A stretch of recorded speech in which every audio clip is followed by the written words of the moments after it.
Previously, we discussed the ping command, and we pinged a computer that was right next to me, and we found that we got a reply in less than 1 millisecond. And that's a great connectivity troubleshooting tool as long as it works. In other words, as long as we get connectivity, and we can determine that those computers then do have connectivity. But if they don't, and we want to determine then why, like for example, what if we had pinged the other computer and we'd gotten back destination host unreachable instead of getting back a reply from those packets? Well, then we might want to determine where it broke down, how far those packets were getting.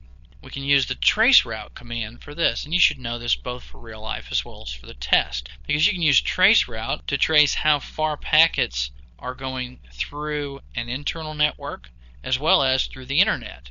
Now, you may not be able to fix the latter. In other words, you may not be able to fix it if it's something that's breaking down on the internet, but at least you can determine that it's a connectivity issue that has to do with a router out there.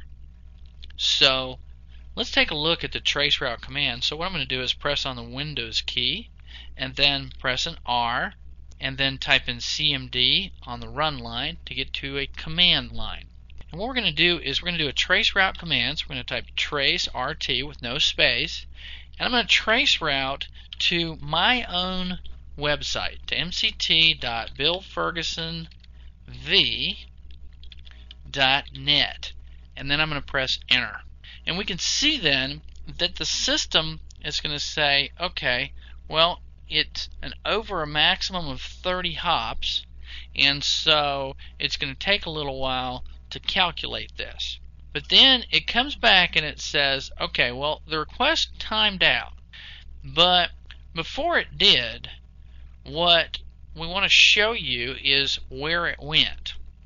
And as you can see from Birmingham, Alabama, where I am, before the request timed out, we went through Charter's system, through Atlanta, and then through New York City, because my website is actually hosted on Charter's computers in New York City. So traceroute is a command that is tremendously valuable as far as searching for the problem in a network connection.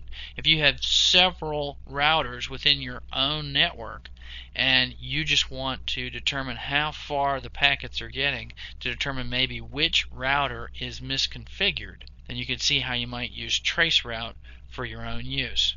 Now, the NSLOOKUP command is a command that can be used to determine who is responsible for name resolution on a network. So if I type NSLOOKUP in this regard, NSLOOKUP, and press enter, this comes back and says, well, your default server, remember that other connection that was Charter, it says your default server, your DNS server, your domain name system server, is with Charter, and its address is 24.196.17.8. So that's the one who's responsible for the name resolution on your network. So for the test, what I would know is that traceroute is a tool that we use from a command line that allows us to determine how far a packet is traveling and maybe where it breaks down, where that connectivity is lost.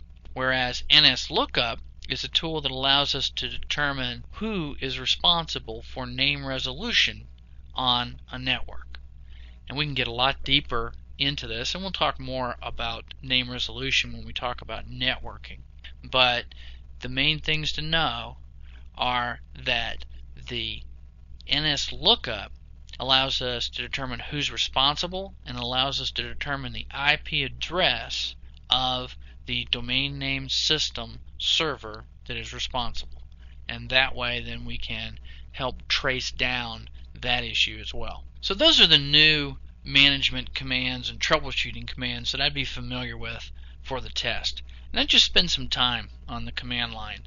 Maybe set up some systems so that you can experiment with ping or with ipconfig to get some familiarity with that.